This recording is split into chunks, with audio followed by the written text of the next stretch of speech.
হরে কৃষ্ণ কৃষ্ণ কৃষ্ণ হরে হরে, হরে রাম রাম রাম হরে হরে। নমস্কার বন্ধুরা, আরও একটা নতুন ব্লগে চলে এলাম আপনাদের কাছে। কালকে জন্মাষ্টমী গেছে, আজ নন্দোৎসব, তাই ঠাকুরকে কিভাবে ভোগ দিলাম সেই নিয়েই চলে এলাম। আপনারা দেখুন কিভাবে আমি ঠাকুরকে ভোগ নিবেদন করলাম। নিজের ভক্তি নিষ্ঠার সাথে সকাল থেকে উপবাস করে ঠাকুরকে কিভাবে সেবা দিলাম তারই একটা ছোট ভিডিও।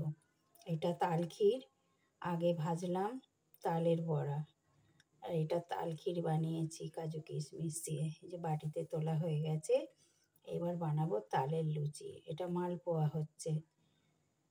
গোপাল যেগুলো তালের জিনিস ভালোবাসে সেই পদগুলোই বানিয়েছি।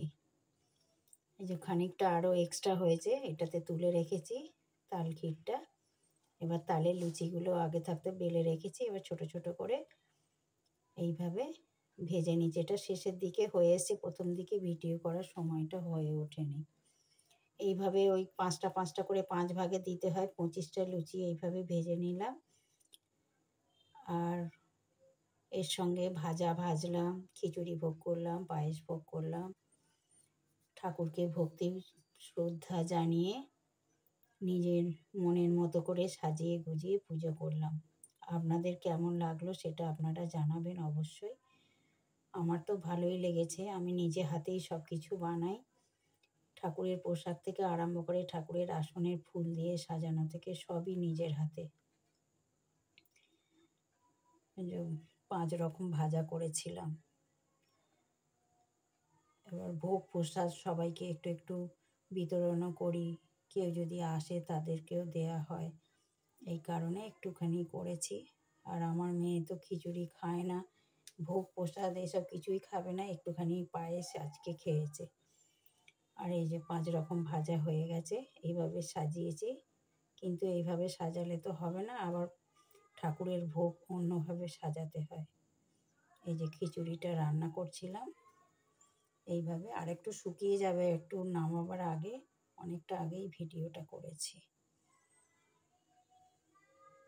দেখুন কেমন সাজানো হয়েছে। মেয়েই সব ফুল টুলগুলো কিনে এনে দিয়েছে, ফল ফুল। আর হ্যাপি বার্থডে বলে দুটো গোপু সোনার জন্য দুটো মোমবাতি জ্বেলে দিয়েছি, হ্যাপি বার্থডে টু ইউ বলে গোপু সোনাকে একটু পায়েস খাইয়ে দিলাম, জন্মদিন। আর এটা সুজির বরফি করেছি, আর একটু পরে কাটলে হয়তো সুন্দর হতো, তাড়াহুড়ো করেছি তাই ওইরকম খুবলা হয়ে গেছে।